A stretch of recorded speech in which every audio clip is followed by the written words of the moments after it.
ಕನ್ನಡ ನಾಡು, ಇದು ಕನ್ನಡಿಗರ ನಾಡಿಮಿಡಿತ. ಅವರು ಈ ರಾಜ್ಯದ ಚುಕ್ಕಾಣಿ ಹಿಡಿಬೇಕು.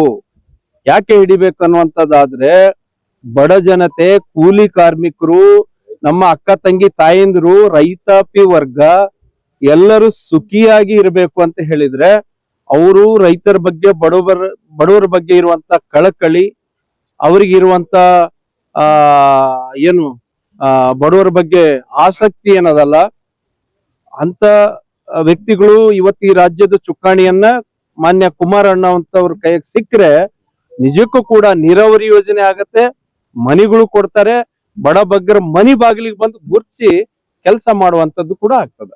ತಾವೆಲ್ಲ ಶಾಸಕರಿಗೆ ಒತ್ತಡ ಏರ್ತಾ ಇದ್ದಾರೆ, ಯಾಕಂದ್ರೆ ಅವ್ರು ಕೇಂದ್ರ ಮಂತ್ರಿ ಆಗಿರ್ತಾರೆ. 2028 ಅವ್ರಿಗೆ ಬರ್ರಿ ಅಂತ ಹೇಳಿ ನಾವು ಎಲ್ಲಾ ಶಾಸಕರು, ಇಡೀ ರಾಜ್ಯದ ಎಲ್ಲ ಹಿರಿಯರು, ನಾಗರಿಕರು, ಬುದ್ಧಿಜೀವಿಗಳು, ರೈತಾಪಿ ವರ್ಗ ಮತ್ತೆ ಎಲ್ಲಾ ವರ್ಗದವರು ಕೂಡ ಕುಮಾರಣ್ಣವರು ರಾಜ್ಯಕ್ಕೆ ಬರ್ಲಿ, ಎಲ್ಲರ ಆಸಕ್ತಿ ಇದೆ, ಜನರ ಆಸಕ್ತಿ ಇದೆ, ಅವ್ರ ಮೇಲೆ ನಂಬಿಕೆ ಕೂಡ ಇದೆ.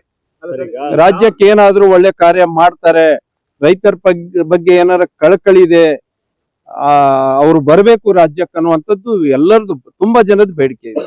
ಬರ್ಬೇಕಂದ್ರೆ ಮೈತ್ರಿ ಒಳಗಿದ್ರೆ ಸರ್, ತಮ್ಮನ್ನ ಕುಮಾರಸ್ವಾಮಿ ಅವರು ಮುಖ್ಯಮಂತ್ರಿ ಮಾಡ್ತಾರೆ ಸರ್ ಬಿಜೆಪಿ ಅವರು? ನೋಡಿ ಸರ್, ಹೈಕಮಾಂಡ್ ತೀರ್ಮಾನ ಮಾಡ್ತಾರೆ. ಮುಖ್ಯಮಂತ್ರಿಗಳು ಕುಮಾರಣ್ಣ 2028 ಈ ಸೂರ್ಯ ಚಂದ್ರ ಹುಟ್ಟೋದು ಎಷ್ಟು ನಿಜನೋ ಈ ರಾಜ್ಯದ ಮುಖ್ಯಮಂತ್ರಿ ಆಗೋದು ಅಷ್ಟೇ ಸತ್ಯ ಇದೆ, ಎರಡನೇ ಮಾತಿಲ್ಲ.